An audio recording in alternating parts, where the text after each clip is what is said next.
کیا تمہارے جانے سے میری کمر ٹوٹ گئی؟ اور پھر مرثیے میں اشعار فرمائے، اور وہ اشعار کا مضمون یہ ہے کہ اے عباس تمہارے جانے سے کل تک جو آنکھیں چین کی نیند سویا کرتی تھیں آج وہ بیدار ہو جائیں، اور جو دشمن تمہارے خوف سے ساری رات جاگا کرتا تھا اب وہ چین کی نیند سو جائے۔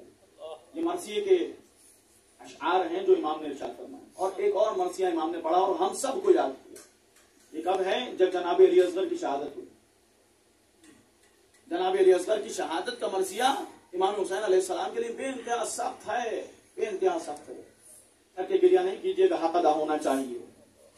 یہ علی اصغر 6 مہینے کے ہونے کے باوجود باب الحوائج ہیں۔ جو مانگنا ہے علی اصغر سے مانگے، یہ 6 مہینے کا بچہ عطا کرنے والا ہے۔ باب الحوائج ہیں حضرت علی اصغر۔ آپ دیکھیں کہ جب شام غریبہ میں سکینہ کے منہ پر تماچے مارے گئے، کانوں سے گوشوارے چھینے گئے، آپ نے بہت آسانی سے جملہ سن لیا نا، میں آپ کو اس مرثیے تک لے کر جانا چاہتا ہوں مگر یہ مصیبت بھی سن لیں۔ دیکھیں جب کوئی یتیم ہوتا ہے اس کے سر پر شفقت سے ہاتھ پھیرا جاتا ہے، مگر ہائے سکینہ جب یتیم ہوئی ہے تو سر پر شفقت کا ہاتھ پھیرنے والا کوئی نہیں ہے بلکہ ظالم نے زور کا تماچا مارا ہے۔ اور اب اگر آپ تصور کر سکتے ہیں اور اس درد کو محسوس کر سکتے ہیں، جناب سکینہ بھی باب الحوائج ہے، آپ اگر محسوس کر سکتے ہیں تو ذرا تصور کیجئے 3 یا 4 برس کی ننھی سکینہ ہے، رخسار کتنا چھوٹا ہوگا، شبل ملعون کا ہاتھ جو جنگی پہلوان ہے اس کا ہاتھ کتنا بڑا ہوگا، جب تماچا ایک نہیں کئی تماچے مارے ہوں گے، سکینہ کے رخسار کا رنگ کیسے تبدیل ہو گیا ہوگا، سرخ ہوا ہے یا نیلگوں ہو گیا۔ اور یہ جو کانوں کو آپ سنتے ہیں، کانوں سے بالیاں اتاری ہیں، گوشوارے اتارے ہیں، تو یہ اتارے نہیں ہیں۔ میں کہتا ہوں کہ اہل بیت کے گھرانے کی فرق تھی، اگر مانگ لیتا تو یہ دے دیتے، مگر ظالم نے مانگا نہیں ہے بلکہ اس انداز میں کھینچا ہے کہ کانوں کی لو کٹ گئی، خون جاری ہو گیا۔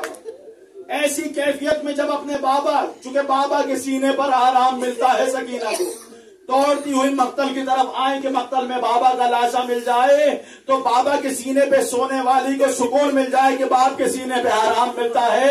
ایسی کیفیت میں جب مقتل کی طرف دوڑتی ہوئی آئیں تو اب بابا کو پہچانے تو کیسے پہچانے، اس لیے کہ ظالموں نے سروں کو تن سے جدا کر دیا ہے۔ ایک مرتبہ مقتل میں آواز دیتی ہے بابا کہاں ہے، بابا کہاں ہے، ایک کٹے ہوئے لاشے سے آواز آتی ہے الیہ الیہ یا بنیا، اے سکینہ تیرا بابا حسین یہاں موجود ہے۔ اجرکم اللہ۔ یہاں مقتل بیان کرتا ہے کہ جب سکینہ اپنے بابا کے پاس پہنچی تو اس آواز کو کٹے ہوئے لاشے سے سنا کہ مولا آقا حسین کہہ رہے ہیں اے سکینہ جہاں جانا میرے شیعوں کو یہ پیغام پہنچانا، شیعتی مہما شربتم معاذ بن فاسکرونی، اے میرے شیعوں جب بھی ٹھنڈا پانی پینا میری پیاس کو یاد کرنا۔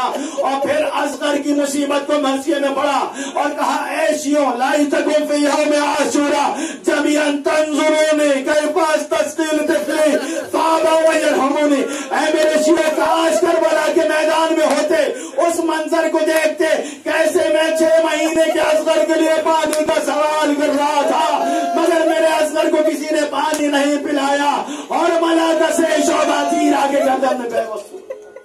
اجرکم اللہ۔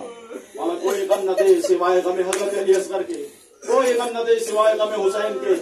آپ ذرا تصور کیجئے جب عاشور کے دن حسین ابن علی تنہا رہ گئے، کوئی مدد کرنے والا یاور و مددگار نہیں ہے، آواز بلند کی حل من ناصر ینصرنا، ہے کوئی جو میری مدد کو آئے، اور جب کسی نے کوئی جواب نہیں دیا تو میرے مولا نے لفظ بدلی، حل من مغیث یغیثنا، ہے کوئی جو میرے استغاثے پر لبیک کہے، مگر کوئی مدد کے لیے نہیں آیا، کسی نے استغاثے پر لبیک نہیں کہا۔ میرے مولا نے جملہ مظلومیت کا کہا حل من ذاب یذبان حرم رسول اللہ، کوئی میری مدد کرنے کے لیے نہ آئے، زینب ام کلثوم کے پردے کا محافظ بن کر آ جائے۔